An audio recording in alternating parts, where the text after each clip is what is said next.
Assalamualaikum warahmatullahi wabarakatuh. Saya Anissa Anggreni dengan NIM F1G1200016. Di sini saya akan mempresentasikan sebuah materi mengenai manajemen komunikasi proyek.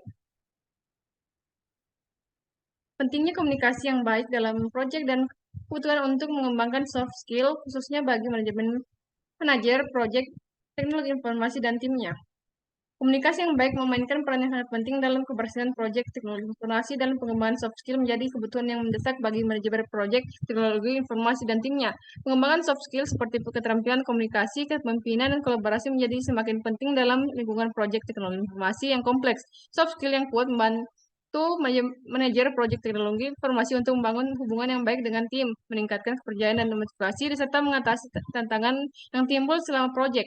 Dengan mengembangkan soft skill yang tepat, manajer proyek teknologi informasi timnya dapat mengoptimalkan komunikasi, meningkatkan efisiensi dan produktivitas, serta mencapai hasil yang sukses dalam proyek teknologi informasi.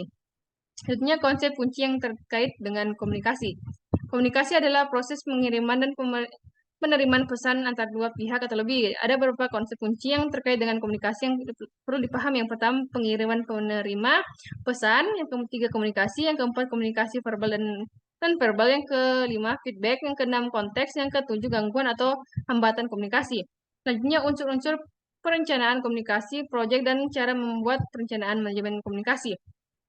Pertama, unsur-unsur perencanaan komunikasi proyek meliputi identifikasi pemangku kepentingan, tujuan komunikasi, yang ketiga pesan komunikasi, yang keempat metode komunikasi, yang kelima jadwal komunikasi, yang keenam penanggung jawab komunikasi. Selanjutnya, untuk membuat rencana manajemen komunikasi, langkah-langkah berikut dapat diikuti. Yang pertama, identifikasi pemangku kepentingan, yang kedua, analisis kebutuhan komunikasi, yang ketiga, tetapkan tujuan komunikasi, yang keempat, pilih metode komunikasi, yang kelima, buat jadwal komunikasi, yang keenam, tentukan tanggung jawab, yang ketujuh, evaluasi dan penyesuaian. Selanjutnya, bagaimana mengelola komunikasi, termasuk teknologi komunikasi, media, dan pelaporan kinerja. Mengelola komunikasi termasuk teknologi komunikasi, media, dan pelaporan kinerja adalah suatu proses penting untuk memastikan kelancaran informasi dan transparansi dalam suatu organisasi. Dalam pengelolaan komunikasi, beberapa langkah yang dapat diambil meliputi yang pertama, penetapan strategi komunikasi, yang kedua, memilih teknologi komunikasi yang tepat, yang ketiga, mengelola media secara efektif, yang keempat, membangun kehadiran online yang kuat, yang kelima, pelaporan kinerja yang transparan, yang keenam, evaluasi dan perbaikan. Selanjutnya, metode untuk mengendalikan komunikasi untuk memastikan bahwa kebutuhan informasi terpenuhi selama masa proyek. Mengendalikan komunikasi dalam sebuah proyek merupakan langkah penting untuk memastikan kebutuhan informasi terpenuhi dengan baik. Berikut adalah beberapa metode yang dapat digunakan untuk mencapai tujuan tersebut. Yang pertama, perencanaan komunikasi. Yang kedua, identifikasi stakeholder. Yang ketiga, komunikasi jadwal. Yang keempat, menggunakan alat komunikasi yang tepat. Yang kelima, dokumentasi komunikasi. Yang keenam, monitoring dan pengawasan. Yang ketujuh, evaluasi dan peningkatan. Selanjutnya, buat daftar berbagai metode untuk meningkatkan komunikasi proyek seperti menjalankan rapat yang efektif, menggunakan berbagai teknologi secara efektif, dan menggunakan template.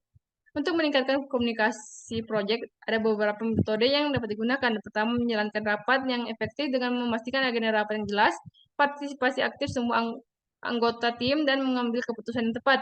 Menggunakan teknologi juga penting dalam meningkatkan komunikasi, seperti menggunakan alat kolaborasi online, platform project, atau aplikasi pesan instan untuk memfasilitasi komunikasi real-time dan berbagi informasi dan cepat. Selain itu, menggunakan template dapat membantu dalam memastikan konsistensi dan efisiensi komunikasi project, seperti template laporan progres, template email, atau template presentasi.